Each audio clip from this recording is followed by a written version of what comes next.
औंढियार में नितेश सिंह भोनू द्वारा भव्य स्वागत से अभिभूत हुए सपा सांसद धर्मेंद्र यादव। भाजपा सरकारों को कहा सबसे भ्रष्ट। सपा सांसद धर्मेंद्र यादव बीती रात औंढियार पहुंचे, जहां युवा नेता नितेश सिंह भोनू और उनके पिता देवराज सिंह ठाकुर की अगवानी में बड़ी संख्या में कार्यकर्ताओं ने उनका स्वागत किया।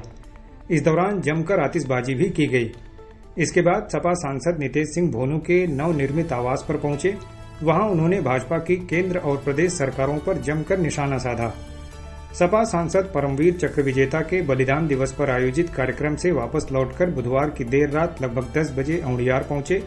वहां पहुंचने के बाद उन्होंने कहा कि वह जिले में जहां भी गए उनमें सबसे शानदार स्वागत नितेश सिंह भोनू ने किया और उन्हें उनके आवास पर आकर काफी अच्छा भी लगा। इस दौरान उन्होंने भाजपा सरकारों को लेकर कहा कि इस सरकार से भ्रष्ट सरकार हमने आज तक नहीं देखी। उपराष्ट्रपति चुनाव में क्रॉस वोटिंग और राहुल गांधी के वोट चोरी के दावे पर उन्होंने कहा कि सभी को पहले से ही पता था कि एनडीए के पास संख्या बल है, लेकिन यह लड़ाई हार जीत की नहीं, संविधान बचाने की है। सांसद ने यह भी कहा कि अच्छा हुआ कि मुझे आने में देर हो गई, इसीलिए आपकी आतिशबाजी भी देख ली। देवराज सिंह और नितेश सिंह ने बड़े माला से सांसद का स्वागत किया। अंदर पुनः गुलदस्ता माला पहनाकर स्वागत किया। इसके बाद भगवान श्री कृष्ण की ताम्र प्रतिमा देकर उन्हें सम्मानित किया।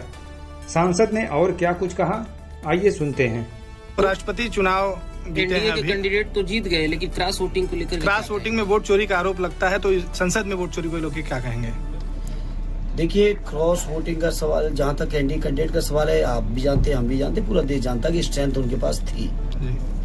और जब सुदर्शन रेड्डी साहब को कैंडिडेट घोषित किया गया था विपक्षी दलों की ओर से, उस समय भी इस बात को कहा गया था कि लड़ाई केवल हार जीत की नहीं है, हार जीत से भी ज्यादा लड़ाई देश के संविधान को बचाने की, देश की लोकतांत्रिक परंपराओं को बचाने की, विपक्षी दलों का जो सकारात्मक भूमिका होनी चाहिए उस सारी भूमिकाओं को निभाने के लिए, और लोकतंत्र की लड़ाई है। सर, अलायंस में अरविंद केजरीवाल और ममता बनर्जी का रुख काफी अलग दिखता है, क्या नहीं? वो इंडिया अलायंस का पार्ट नहीं है, ये बात वो घोषणा पहले से है, लोकसभा से पहले से ऑलरेडी ममता दीदी ने कर रखी। लेकिन देश हित के, संविधान के, लोकतंत्र के जितने भी महत्वपूर्ण मुद्दे हैं, मैं बहुत जिम्मेदारी से कहता हूँ, उनकी बहुत सकारात्मक और बहुत मजबूत सहयोग और समर्थन हमारे इंडिया अलायंस को भी रहता है और पूरे विपक्ष को रहता है। वोट चोरी का मुद्दा आगे कहां तक जाएगा और इसका इंडिया गठबंधन को क्या लाभ बिहार में मिलने वाला है? देखिए, सवाल लाभ का नहीं है, सवाल लोकतंत्र बचाने का है। और इंडिया गठबंधन, विपक्षी दल और हम अपनी समाजवादी पार्टी की ओर से कह सकते हैं, लोकतंत्र के ऊपर जब कभी और जहां कहीं भी हमले होंगे, हम लोग बहुत मजबूती के साथ उसका विरोध करेंगे। लोकतंत्र की रक्षा करना, संविधान की रक्षा करना, जो लोकतंत्र के मान्य मापदंड हैं, जो थाती मिली है हमें अपने पुरखों से, बुजुर्गों से, जो बाबा साहब भीमराव अम्बेडकर जी संविधान दे के गए, उस संविधान की रक्षा करनी है। भारतीय जनता पार्टी वाले तो ये कब बस चले अगर, तो देश में मनवाद आ जाए। क्या आगामी 2027 के चुनाव में पुनः गठबंधन होने की संभावना है समाजवादी पार्टी में? किसका? समाजवादी पार्टी का किसी भी अन्य दल से? नहीं, समाजवादी पार्टी इंडिया गठबंधन का हिस्सा है। समाजवादी पार्टी के नेता आदरणीय अखिलेश यादव जी की लोकप्रियता, सर, यूपी में आपको पता है, उत्तर प्रदेश के अंदर उनकी लोकप्रियता पता है। कांग्रेस पार्टी हमारे गठबंधन का हिस्सा है। ममता दीदी की पार्टी भी चुनाव लड़ी थी एक हमारी भदोई सीट पर।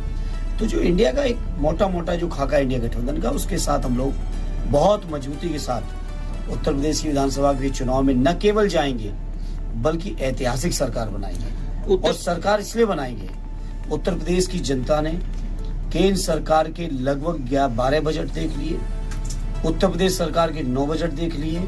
चुनाव आते आते केंद्र सरकार का एक बजट और आ चुका होगा, प्रदेश सरकार का भी एक बजट आ चुका होगा, और सारे बजटों को देखने के बाद प्रदेश की जनता निराश है। जो लोग भाषण देते थे जीरो टॉलरेंस की, इससे बड़ा भ्रष्टाचारी सरकार कभी नहीं आई।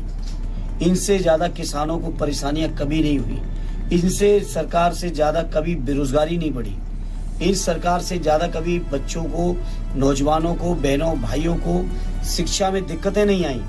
अब तो हालत ये हो गई कि प्राथमिक विद्यालय बंद करने जा रहे हैं। बात करेंगे, कहेंगे हम देश दुनिया की इतनी बड़ी इकोनॉमी है, बात करेंगे तो 1 ट्रिलियन इकोनॉमी की बात करेंगे, केंद्र वाले 5 ट्रिलियन इकोनॉमी की बात करेंगे, लेकिन फिर जो उनकी नीतियां बनती है वो कहते हैं हम पे स्कूल चलाने को पैसे नहीं है।